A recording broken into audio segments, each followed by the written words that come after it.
Hi there, everyone, and welcome to today's 10 Capital Network virtual family office roundtable. I'm Kat Delgadillo, here to co-host our event with our CEO, Hall Martin, who's going to give you a little more information about what we do here at 10 Capital. Hall?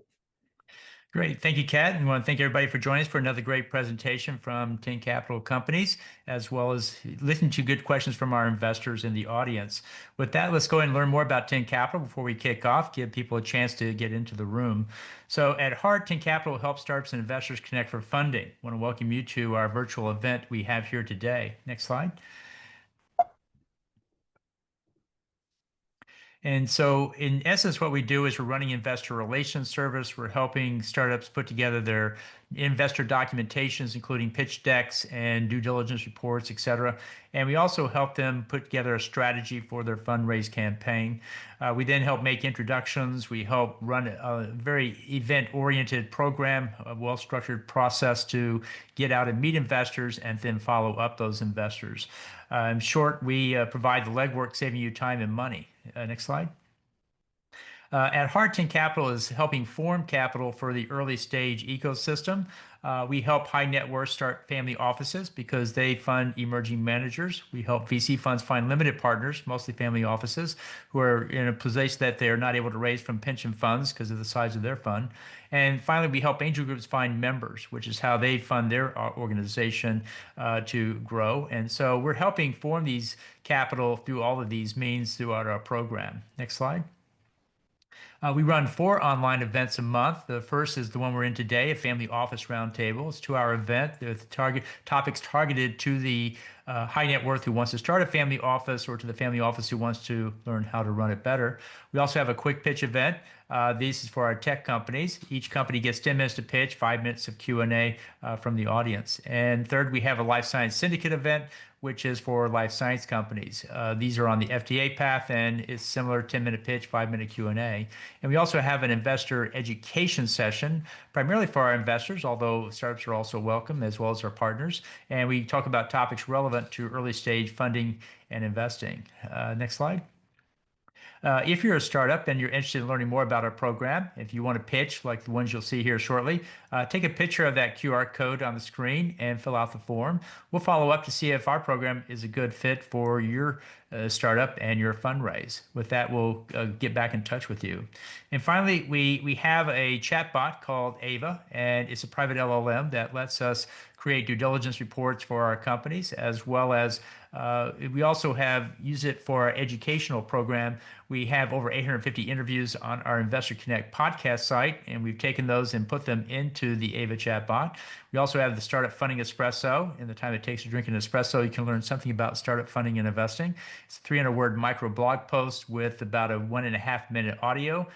We've done over 2,000 of these, and we've also included them in the chat box. With AI, you're able to ask a question, and it gives you the answer. Let's learn more about how it works. Hi there. I'd like to introduce myself. My name is Ava, your personal AI venture assistant. I'm your new best friend in the world of investing in startups, the 10 Capital AI chatbot. I'm here to make your journey through the startup ecosystem easier, faster, and a lot more fun. Need help finding your next big investment? Or maybe you're a founder looking for fundraising tips? I've got you covered. I pull all my knowledge from over 500 blogs, countless podcasts, and even some nifty calculators, like the How Fundable Is Your Startup tool, to give you the answers you need. So how do I work? Easy. You simply go to where I live on startupfundingespresso.com and look for me in the bottom right. As soon as I appear, go ahead and click on me to let me know you're here. And then there you go. All your questions answered at your fingertips. Whether you're into health tech, biotech, life sciences, or any of the other exciting fields out there, I'm equipped to help you navigate the trends, challenges, and opportunities in each one.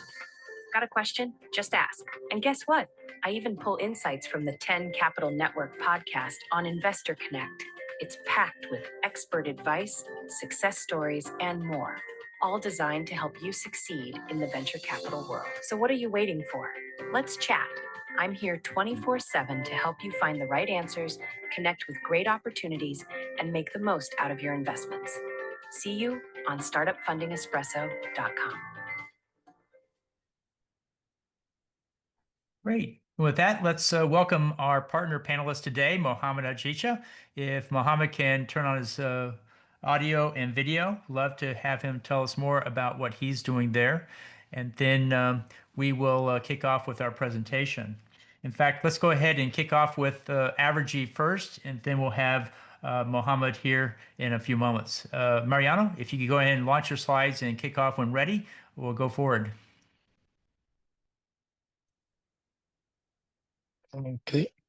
Well, hey, Francisco, thanks for joining us today. Right. Looking forward to your presentation. Go ahead and launch your slides. For those in the audience, each person gets 10 minutes to pitch, 5 minutes of Q&A. And then if you have a question, please put it in the chat box and we'll answer it. And we'll kick off from there. Yep. You can see my screen now. We can see it. You're good to go. Perfect. Okay. Every minute, over 70 airplanes take off, leaving a trail of carbon in their wake. Aviation is one of the hardest sectors to decarbonize, and yet it amounts to over 2% of the global greenhouse gas emissions. But what if flying could continue to connect us without having to cost the Earth? At Avergy, we're working to turn this vision into reality. So the challenge is clear. Aviation is on track to double its emissions by 2050 if nothing changes. And now, while technology development and operational efficiencies will help, this takes decades to scale. SAF is the one tool that can be deployed today and will be the most effective strategy to reach the net zero goal by 2050 that the sector has set. But what is SAF? Sustainable aviation fuel, or SAF, is a non-fossil fuel that can be used in current aircraft without modifications and offers up to a 90% reduction in net carbon emissions. And it's a proven technology, has already been used in over 800,000 flights. Major airlines have committed to using SAF with growing targets over the next 2 decades. So the market is ready, and yet production can only supply today up to 0.5% of the total fuel needs. It is expected that the US will have a demand of 3 billion gallons by 2030, creating a market of $22 billion, and it will continue to grow at a rate of over 7% for the next 2 decades. So scaling up the supply is the key challenge here, and there are many barriers for this, among them policy uncertainty, technology risk, limited sustainable feedstock, and the high production cost. At Avergy, we're looking to tackle these barriers with a cost-effective regional model based on abundant local feedstock, proven technology, and design to scale. So we're integrating best-in-class technology to transform woody biomass into sustainable feedstock. So if we go to the diagram really quick, I'll explain the magic behind turning wood into fuel, into jet fuel. So we'll start with the raw biomass, which is woody residues, which will be torrefied into a coal-like material, which is then pulverized and injected into a gasifier. There is turned into a syngas.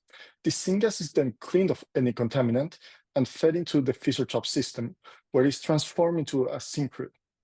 This syncrude can later be upgraded into SAF. So for this, we have partnered with major technology providers, with 2 major technology providers, GTA Energy and Velocys, who we have applied to a Department of Energy grant.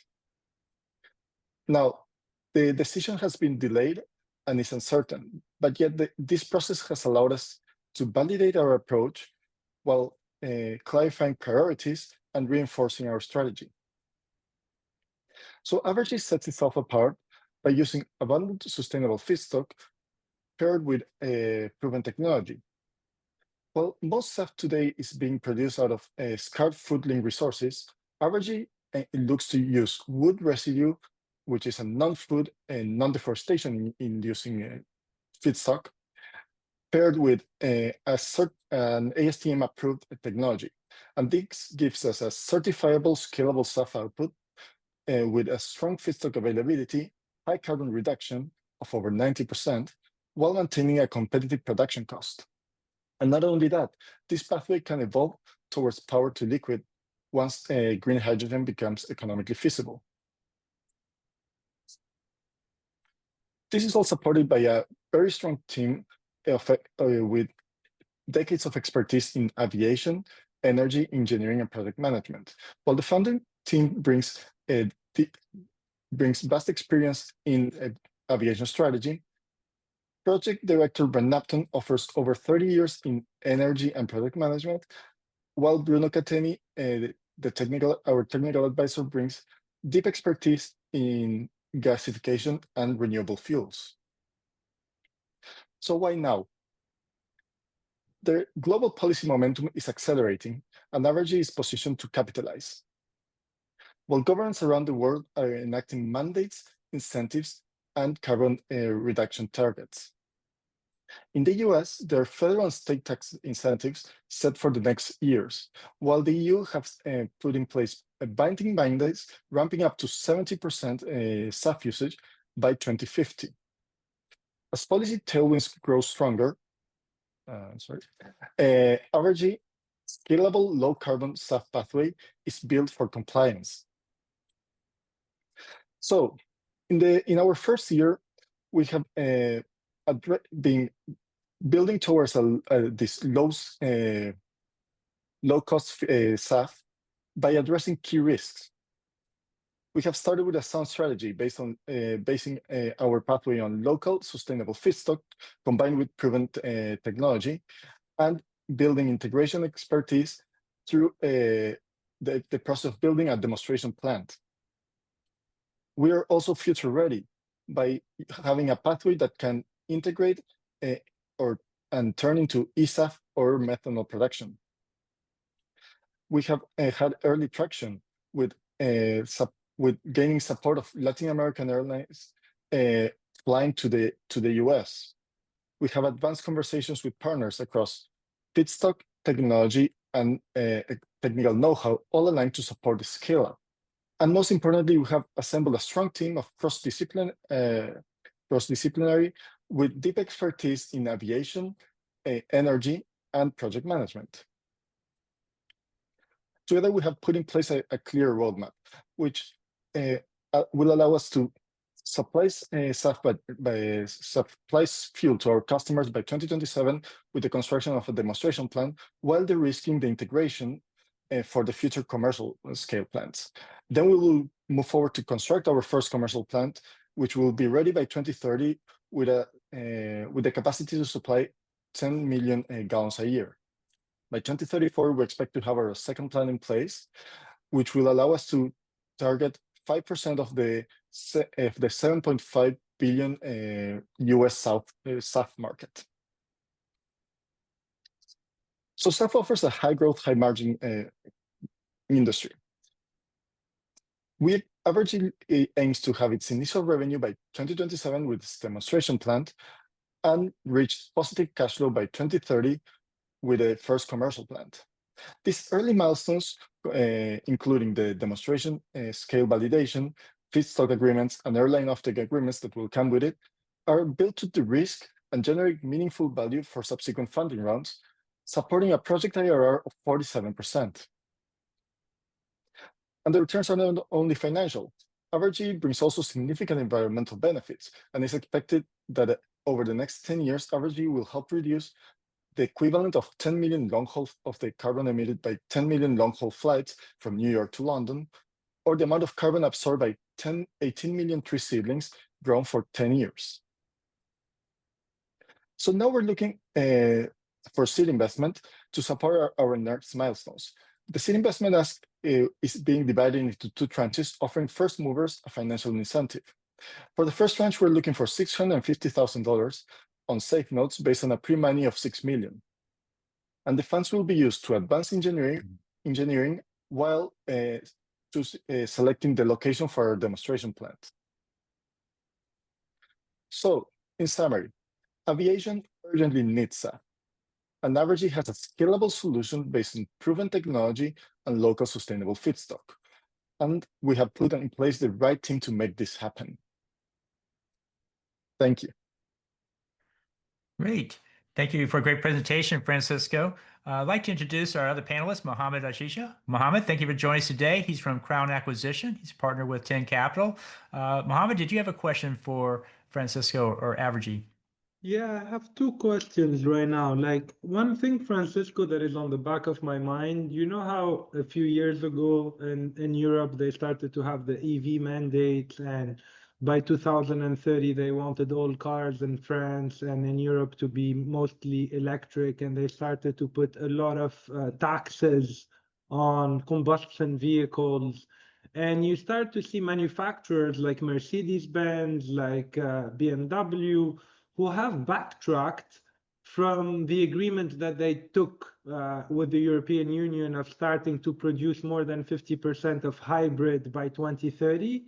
I'm just wondering if you are seeing or you are feeling that these mandates could potentially be pushed the same way they were pushed for the car industry, because like there was this huge, hey, everybody's going to become by 2030, and now they're backpedaling. And I'm just wondering Yeah. if in the aviation world you're kind of expecting a similar thing, or they're more kind of pushing towards like regulating the carbon.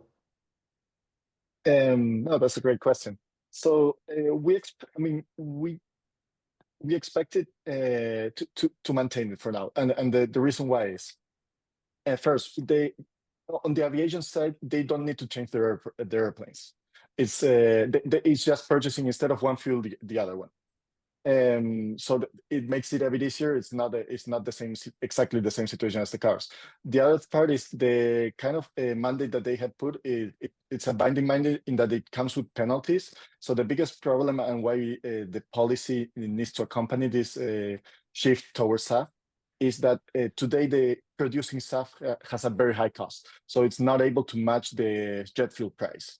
And these policy mandates and future and possible penalties is what it's removing that price gap and allowing the SAF to become more economically feasible for airlines, where everyone is competing with the same cost, and not some airlines are paying a higher price for jet fuel than others. Got it. Great. And what was your next question, Mohammed? The second one is the timeline. So when I look at your timeline, it's in the future, right? I'm just again playing devil's advocate here, because I know you will be asked this question by investors eventually. What is the likelihood that Boeing or Airbus start actually manufacturing planes who have that technology? Like they start to become emission compliant, or they start to do it themselves rather than having a third party like you do it. So, well, Boeing, we actually talked with them. They're looking to buy SAF. They want to produce airplanes that can use up to 100% SAF. Today, regulations only allow up to 50% mix with SAF, blending with fossil jet fuel. The important thing is that most airlines being sold today, they will last for the next 20-25 years. So whatever they change, it's in the future, it will impact what happens in 2040, 2050, not what happens in the next 5, 6, or 10 years even. Great. And my question, Francisco, can you talk about the regulatory that you have to accomplish to go to market with this? Right. So what we need is the ASTM approval. So our pathway is, we've selected a pathway that already has that approval. So this accelerates things. Once we have actual production of fuel, it takes around 6 months to get it approved to use in airplanes. So yes, that's why. Yes, yeah, sorry, I want to chime in just a comment. Well, you have already approved the ASTM has approved the process, the pathway. They have to approve the product, so they have to do all the tracking of the feedstock, or the way you're obtaining the feedstock, the way you're processing it, and that takes about 6 months. Well, that's what Francisco was saying in terms of certifying that your product is all around its life cycle is fully compliant. Cool. Anything else you want to add to that, Francisco? No, we have I mean, sometime, but So yes, our big focus and play here is on the operation improvement. There's the biggest costs today are feedstock and energy. So a lot of it comes not only on the pathway selected, but also on the advancements and IP and everything that we generate around the operations. Great. Can you talk about your feedstock with respect to scalability and cost? Absolutely. So our feedstock is combined, so it's a low-cost material because it being a residue, is being used mostly disposed of. It has some usage, but it's a small competition on that side. It's normally located all together in wood mills, or so it's easier to gather as long as you're located close to it. So one of the biggest things with feedstock and why it's so important in the cost structure is that the transformation is around 4 to 1 in tons, 4 tons of feedstock to 1 ton of SAF. So the transportation is key. So being located to the close to the feedstock is key. As for the scalability, the US today produces around 3 million tons of wood residue a year, which can be converted into around 2.5 billion gallons a year, which is almost 10% of the fuel market today. So it's pretty scalable just within the US, and even more if you move then into other countries. Great. Well, that's our 15 minutes. Thanks so much for a great presentation, Francisco. And with that, we're going to have our next presenter come up, Sinaptica, Kim Marish. While he gets his slides ready, let's have our partner on the panel today, Mohammed, tell us more about himself and his firm. Yeah, absolutely. So I am the founder and CEO of Crown Acquisition Group. We are a fractional CFO firm. I'm not a solo fractional CFO. I have a team behind me. So I've worked with startups. I look young, but almost for a quarter of a century. I've seen them grow from seed to Series D. I've raised over 150 million in equity throughout my careers. And I noticed one thing across all startups is like it's a bit chaotic at the beginning, and you always wait until the Series C to start off looking at your finance stack, at your data, how it flows between departments. And I realized that like I could provide a solution for early stage companies that kind of help them optimize their financial operation, HR compliance, and data management all in one. So I'm leveraging offshore resources to keep the cost low for my clients and helping them set up their finance, HRs, and tech stack the right way. Great. Well, thank you for joining us today, and thank you for the good questions. With that, let's go to our next presenter, Ken at Sinaptica. Ken, go ahead and launch your slides and kick off when you're ready. Great. Thanks very much, Hall. Thanks, everyone, for being here. I'm excited to share with you a major breakthrough in Alzheimer's treatment. It's a paradigm-shifting, personalized brain stimulation approach. And what we're doing is we're taking a safe, established technology, transcranial magnetic stimulation, which has been around since 2008 and used successfully for depression. We're taking that technology and we're combining it in real time with EEG. The combination of those two technologies unlocks possibilities that have never been possible before. We can now, for the first time, confirm the networks that we're stimulating in the brain. I'm going to share with you 2 successful results from 2 phase 2 randomized controlled trials, which hit every endpoint in the disease of Alzheimer's. So all of us know somebody who's experienced this hideous disease, and they probably know how it swallows up the lives of caregivers in the way no other 100% fatal disease does. I have lost 2 grandparents to Alzheimer's, and there are many affected members on my team as well. And you might say, well, isn't Alzheimer's a graveyard of failures? And it is, but the reason is we've been chasing the wrong suspect. We've been going after amyloid for 20 years. And the latest drugs like lecanemab and donanemab from Eisai, Biogen, and Lilly, they do what they're supposed to do. They do clear amyloid, and yet the disease continues relentlessly. What if we haven't been looking at this disease correctly? What if we need to look at other suspects beyond amyloid? Some of those suspects are hiding in plain sight, and our scientific co-founders are focused on them. One of those is neuronal dysfunction and the degradation that happens to synaptic plasticity over time. Synaptic plasticity is basically the ability of the brain to respond to stimulation. Now, neuromodulation can induce neuroplasticity, can potentiate neuroplasticity. We know that. That's not debated. What is a question is, can we get enough induction of neuroplasticity throughout the areas of the brain that are affected by this disease and thereby slow it down? So as I said, we've managed to combine two technologies effectively together for the very first time, and this is our patented approach. We're using TMS to stimulate the brain, and then we're listening with EEG to hear, so to speak, how those signals propagate in the brain. We can also visualize that. This is like dropping a pebble into the pond. What you're seeing is one stimulation to the back of the head, to the posterior parietal cortex, one stimulation rippling through the brain, the same data is graphed above. And that can tell us for the very first time, have we hit the right target? This is the target. It is the large-scale functional network that drives human memory. It's called the default mode network. And not by accident, it's where your brain goes by default. When you're integrating memory and you're not engaged in an external task, this is the part of the brain that is active, consolidating memory in the background, really deciding what to hold on to and what not to. The default mode network is very dysfunctional in Alzheimer's disease. So the idea here is when we stimulate it, can we strengthen it and slow down the disease progression of Alzheimer's, which affects this network primarily. So our scientific co-founders hail from Harvard and from the University of Ferrara. Giacomo is the director of the Santa Lucia Brain Stimulation Lab, and Emiliano over at Harvard directs the similar lab over there on the other side of the Atlantic. They're supported by all the right institutions and published in all the right journals, over 700 peer-reviewed articles. They're supported by the Bill Gates-backed ADDF with 5 grants from the Bill Gates ADDF between the two of them. These are the striking results from our first phase 2 study in mild to moderate Alzheimer's at 6 months.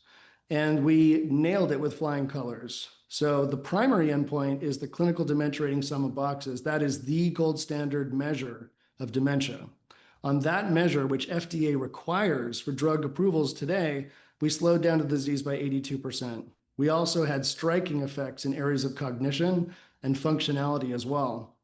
We also changed the brain remarkably. We changed the connectivity of the brain. This is fMRI data.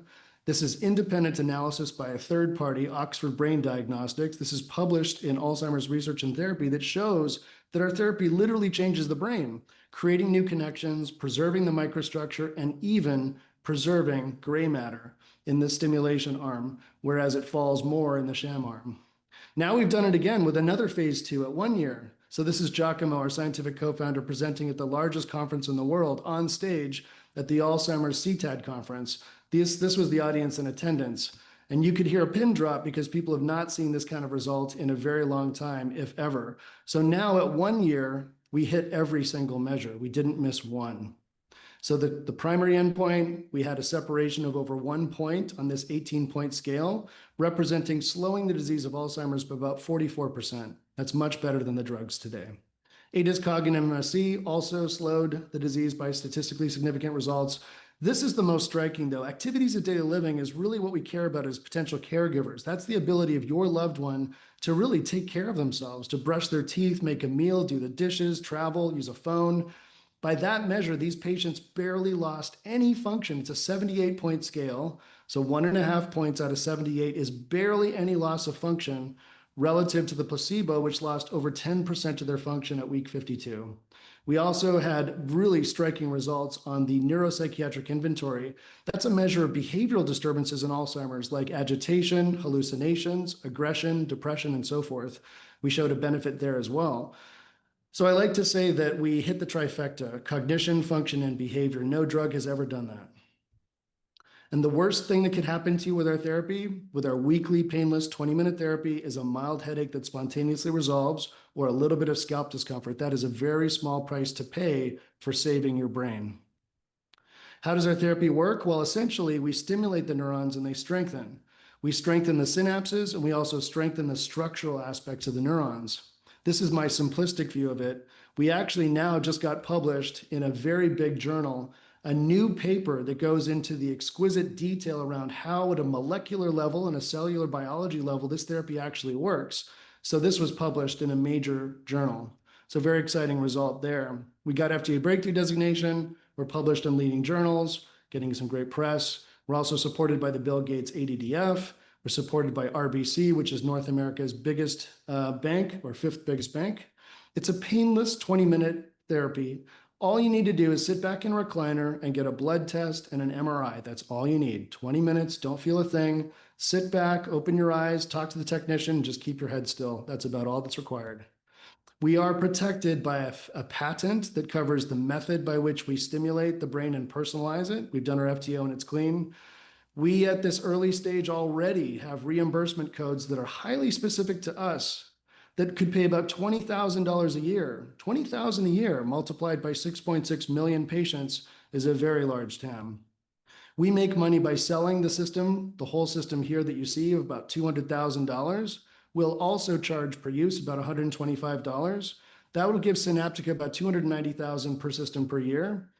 Our neurology customers will also have a totally new profit center here that could give them about $400,000 net per system per year from just 40 patients. And some of these neurology practices have hundreds of patients. So it's a huge moneymaker for our customers. And this is how the revenue stacks up. We have a stable path to 900 million in sales by year 7. I'm not going to show you some hockey stick to the moon, but this is a believable sales path for capital equipment.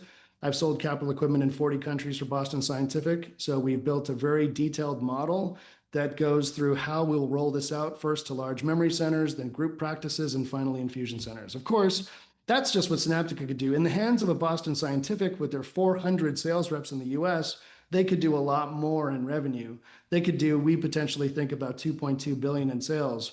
Now, how would I know that? Well, I was the former head of strategy for Boston Scientific's billion-dollar neuromodulation division. That is the very division that would acquire this. And we're already in conversations, of course, as you might expect with Boston, about how to do this.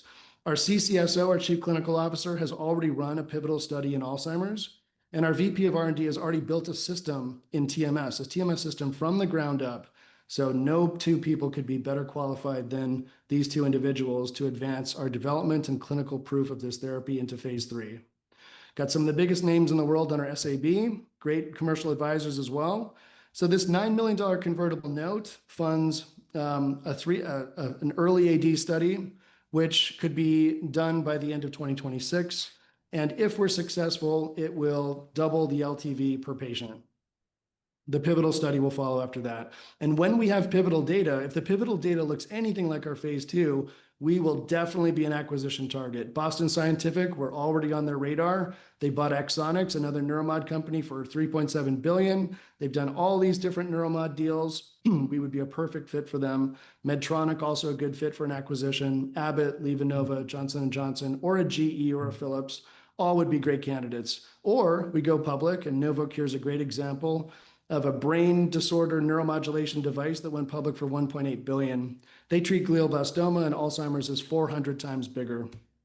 So we've got about 1.2 million left. I should update this slide. 1.2 million left of these funds ready to go into this $9 million convertible note. We have about 60 investors, 60, including Pureland, Sony, Time Zero Capital, many MDs, CEOs, and so forth, who see the enormous potential here. We can show you modeled pro forma returns that are about 20x at our 55 million val cap. I know that seems high, but remember, we're not your average startup. We have 2 phase 2s done, patents issued, reimbursement codes granted. We've got pretty much everything you would want as you go into a pivotal study. So that's why we have a 55 million val cap. And that's why the returns could be so enormous when you look at a NovoCure-like exit. So in summary, this is personalized neurostimulation at the connectome level, huge breakthrough in a disease of the century, and could be used in many other areas of medicine, not just Alzheimer's. Our patents cover many other brain diseases, but we're starting with the biggest, the holy grail of medicine, Alzheimer's. I'll stop for questions. Great presentation, Ken. For those in the audience, please post your questions. So Mohammed, what's your first question? Hey, Ken, nice to see you again. Good to see you. Yeah, I've spoken with Ken a lot already. I know about the company, but I have one quick question. When is the expected FDA clearance expected to occur? Well, I'm glad you asked because we did go back to FDA and we asked for a smaller study to get this approved. And to my astonishment, the FDA was okay with a 120 patient study.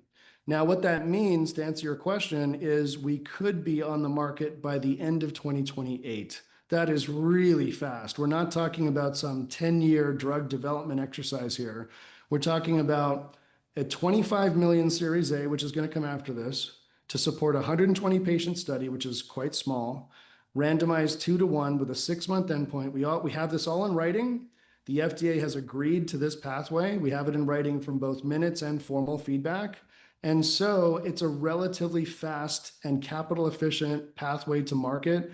And of course, the moment we hit the market, we are a huge target for an exit. Correct. And usually, based on your experience, once you actually do hit the market, what's the timeline for either the exit that you spoke about being purchased or potentially an IPO to kind of frame what the overall timeline would look like for an investor?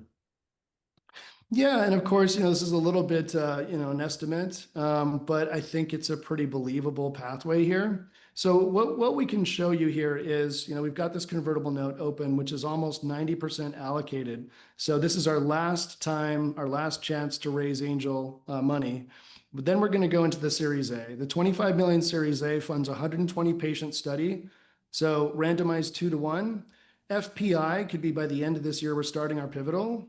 And then we're going to do an interim look when we have 60 patients and another interim look when 60 patients hit 112 months and we have 120 patients hitting 6 months. So at this point here, right around the middle of 2027, I think we're a candidate for an IPO because we're filing for FDA approval based on the 6-month data, which again, FDA says is required. If we IPO here, there's your exit. I mean, that's only a few years away. So that's a really fast liquidation event.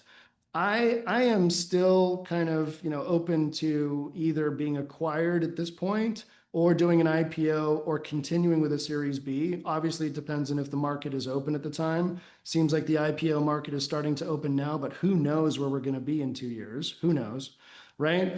But there's so many pathways to exit here. I mean, how many companies would love to have a huge breakthrough in an area of medicine where there's almost no competition? They would have the whole market to themselves. We're talking about one of the biggest TAMs in all of medicine. Okay, again, take 20,000 and multiply it by 6.6 million. You get a very big number with many zeros after it. That's the TAM that we're going after. So you've got to believe there's a lot of acquisition potential right around this time. Thank you. Thank you. Right. My question, Ken, is you mentioned several exits, but what do you think is the most likely acquisition portion of the exit? Who would that be?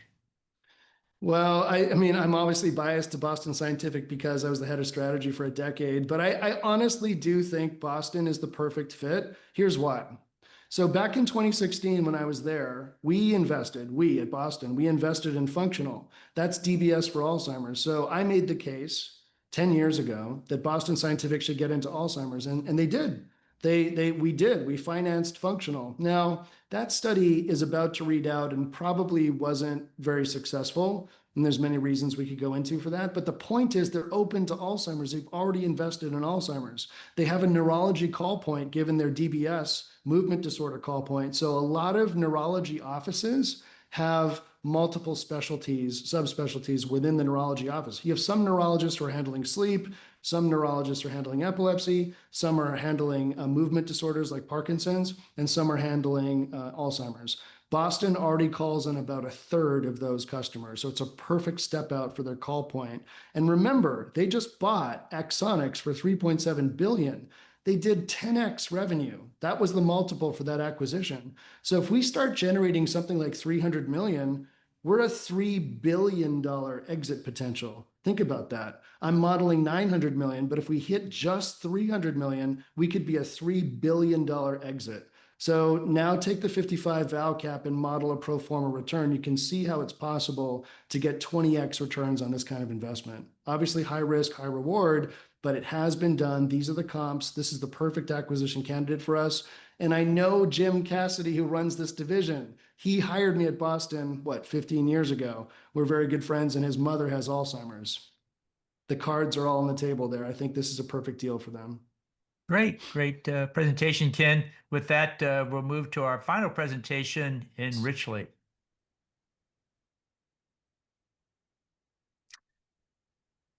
Go ahead and launch your slides, Troy, when you're ready. We see your slides now. All right, thank you. Good afternoon. I'm Troy Medley. I'm the founder of Enrichly and CEO of Lambda Chi Alpha, which is the third largest fraternal organization in the world with 268,000 living members. After 2 decades building and selling companies, I joined Lambda Chi in 2019, and I immediately saw what our $2 billion industry is missing: modern technology and infrastructure, long-term strategic focus, and ownership of our economic future. Today, I'm going to tell you about a very simple business that's designed to serve a huge market that nobody thinks about. Most people don't know that every year, 175,000 freshmen join Greek life organizations and immediately start buying merchandise with the logos of the new fraternity and sorority. But out of the $400 million in annual sales, only $12 million are remitted back to the National Greek Organization every year in the form of royalties. Meanwhile, our industry's 9 million alumni remain loyal, but underserved and completely unmonetized. Enrichly was created to solve these problems. We think of ourselves as the for-profit innovation key built to unlock the door to a multi-billion-dollar not-for-profit market. And if you think of the problems, go to the next slide.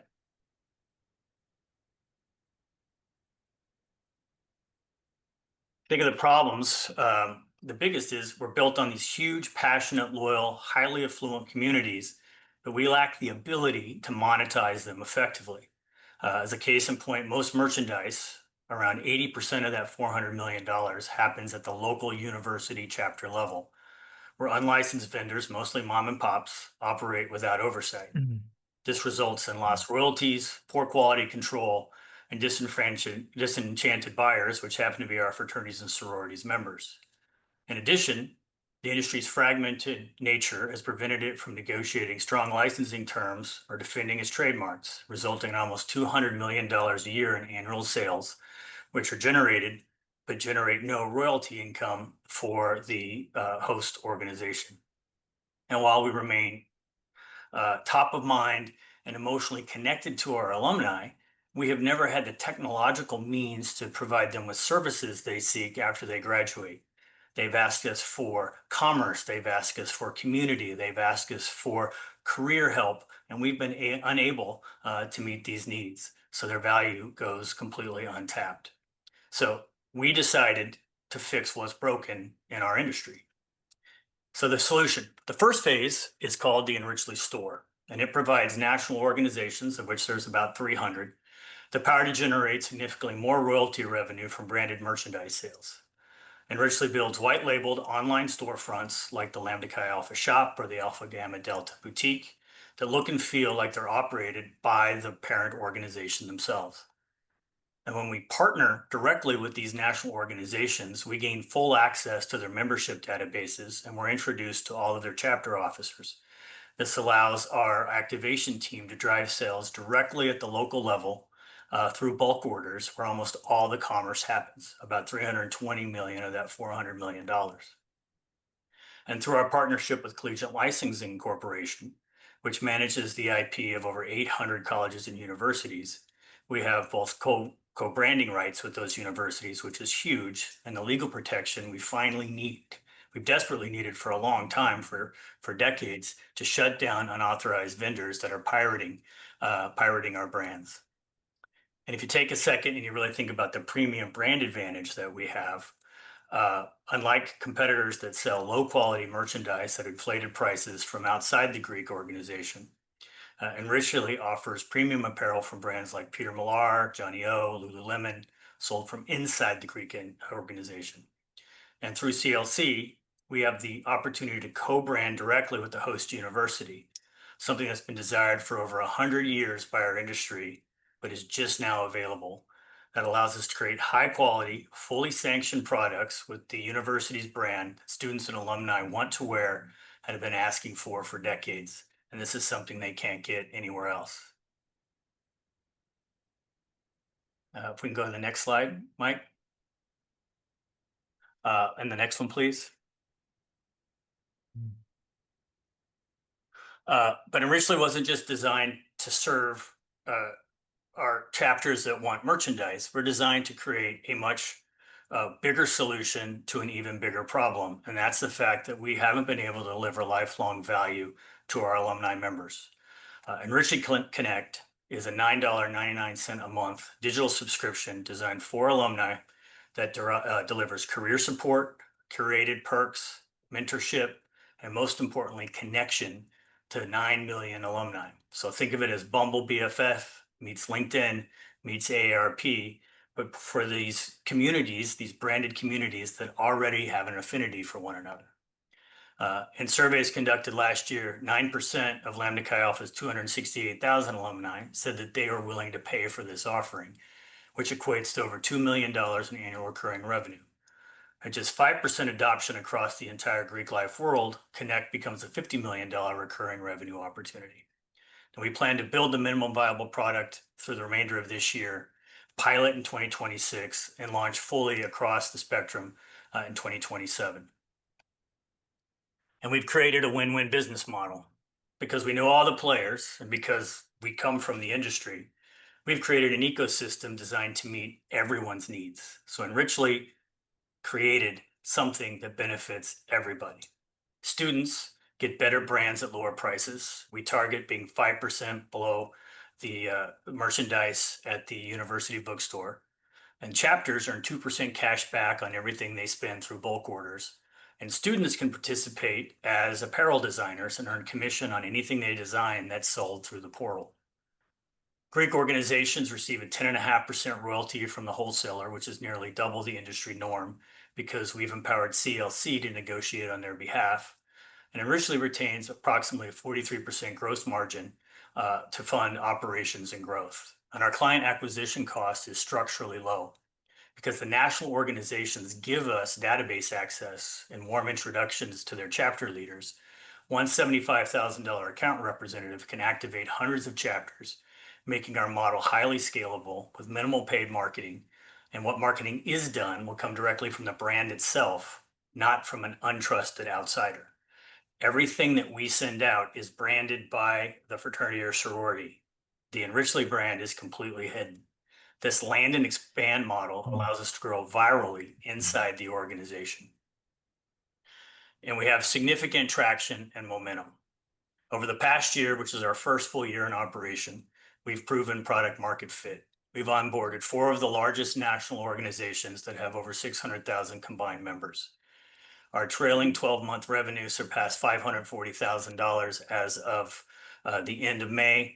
That doesn't count the $27,000 we generated this past weekend at Phi Delta Theta Summer Conference, and we expect to surpass $600,000 in first-year revenue, which ends on June 30th. Our first sorority onboarded on June 1st, which is important because sorority women spend twice as much per year on merchandise than fraternity men. And we've just signed a letter of intent with the JCs, a civic association of 140,000 members, and they're scheduled to launch on September 1st. And the JC partnership signals our ability to scale beyond Greek life because the Greek market is just the beginning. There are over 60,000 membership associations. Think Kiwanis, think the Masons, think JCs, think Rotary, that generate over $13.6 billion in annual revenue in the United States. Each of these organizations need the same tools that Greek organizations need, and they will not be able to build them internally. If they could build these themselves, they would have built them already, and they can't. Our infrastructure is built to serve and to scale, and we intend to be the dominant service provider to this huge not-for-profit community. And if you take a look at our competitive moat, we have an unfair competitive advantage. Competitors cannot use Greek IP or membership association IP without the national organization's permission, which we secure. And as we grow our ability to supply to meet industry demand, we'll have our clients revoke outside vendor access and shift sales fully to the Enrichly platform, which is mostly vertically integrated and will be completely vertically integrated within the next 2 years. And where most competitors rely on expensive social ads to sell merchandise, we activate directly through the national organizations and through the leaders on campus. Our Enrichly stores are white labeled and branded by the host organizations, so members feel like they're buying directly from the organization they love. And this trust and authenticity cannot be copied.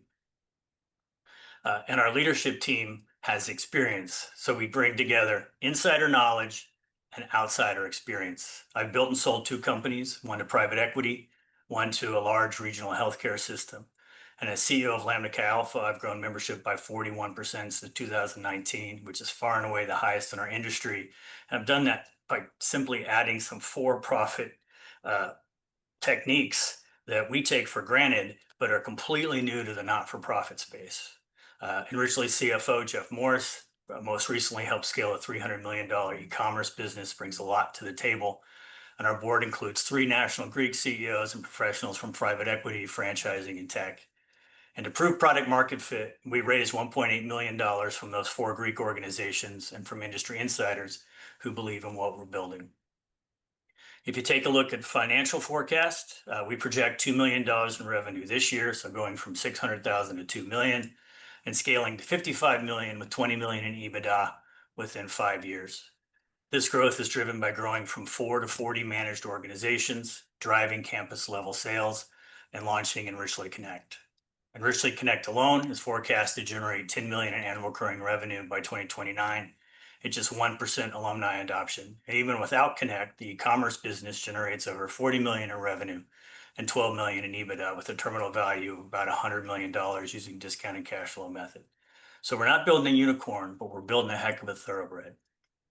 And if you take a look at exit strategy, we're confident in a very high future valuation because we built Enrichly to be strategically acquired. We're a natural fit for companies like CLC, Follett, BSN Sports, and Bill Highway.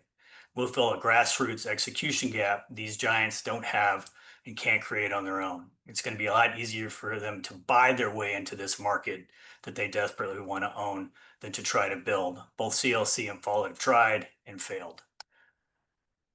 And as to what are we trying to do in terms of fundraising to go to the next level, we're raising a $2.5 million convertible note.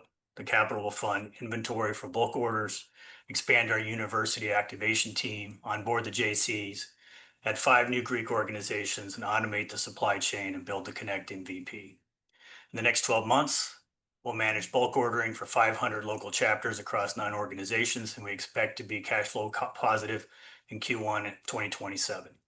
So we've methodically built the model. We've proven product market fit. It's time for us to scale. And I hope you'll join us as we modernize one of the last large fragmented niche markets in the United States. So thanks. Happy to answer questions. Great presentation, Troy. For those in the audience, please post them in the chat box. Mohammed, what's your first question? So you said you were going to do 600K through June of this year. So I'm thinking your fiscal year ends in June, but then you just ended by saying that 2025 will be 2 million.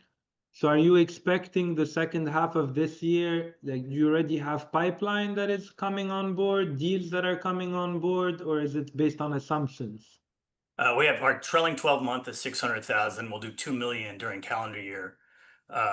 Yeah, fall is huge for us when all of the freshmen come to school. So we have the 4 organizations where we're right now putting together all the merchandising plans for their chapters. So I mean, we have the beautiful thing about this industry is the same cadence happens every semester. You have recruitment, then you have football games, you have Greek week, you have homecoming, you have Christmas, and we put together merchandising plans for all these chapters that allow them to drive throughput. Okay, understood. So you would say that the fall is your biggest period in terms of revenue generating, like the period from August to December? Slightly. During the spring, every fraternity and sorority has conferences, leadership conferences. We think we'll be doing about $2 million a summer when every fraternity and sorority does their General Assembly. We just did $27,000 in 2 days at one conference this last weekend. So there's slight seasonality favoring football season, but revenue will be generated year round. Understood. And in terms of valuation right now, what's driving your valuation? Like, what is putting you where you think you are right now? Is it revenue or is it the forecast?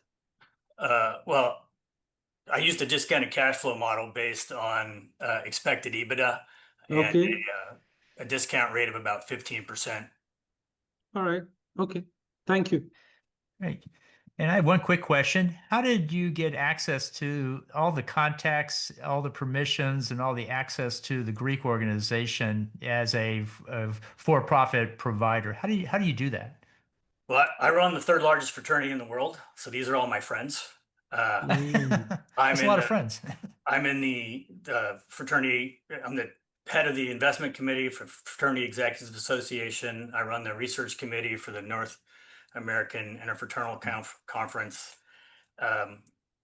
We have a collection of boondoggles that we go to, and everybody commiserates about the same problems. Because I come from the for-profit world, I decided to solve them. Great. Well, that's our time. Thanks so much for a great presentation. With that, we're going to switch to one more presentation about the 5 LP pain points. We're running a series here today, guys. So I will go and share my screen, and you guys can look at some of these slides, and we can talk a little bit about why liquidity matters. And after that, we're going to jump into breakout rooms, but let's go through these slides shortly. You have time to fill out the poll if you haven't done so already. But the LP pain point we're going to talk about today is what's called the transparency imperative. And what we'll find out there is that one of the challenges with limited partners faces what's called illiquidity. Modern fund structures, can reduce the lockup burdens that traditionally go into investing in VC funds. And so let's look at this more quickly here. Most VC funds run on a 10 to 12-year cycle, and they have very limited exits on them, usually whenever there's a major distribution or at the end of the fund. And capital is called gradually, but it is locked up for the long term for the most part. And so limited partners are often lack access to the secondary options that are out there in the market today. And so you have a bit of friction there between the LPs and the GPs in this process. So what we want to do is figure out, well, how do we solve this problem? And so what you'll find is that illiquidity matters to the limited partner, and that's one reason why they're hesitant to go into funds. For those in the audience who are raising a fund or running a fund, this is a good discussion to have with them. And some institutional groups have certain payout needs. They have to pay for endowments and pensions and so forth. And so you end up with some capital inefficiency in the process. Cash is dead for long periods of time. And over that time, the world can change quite a bit, as we're currently seeing in the market today. So what we're finding is that we're trying to find a way to, how do we get liquidity out back to the limited partners over the life of the fund without hurting the fund and its metrics there as well. And there's some things called secondaries and continuation vehicles that can be used in this, and we'll talk about that here a little bit more. The key, though, is you want to design this into the fund up front.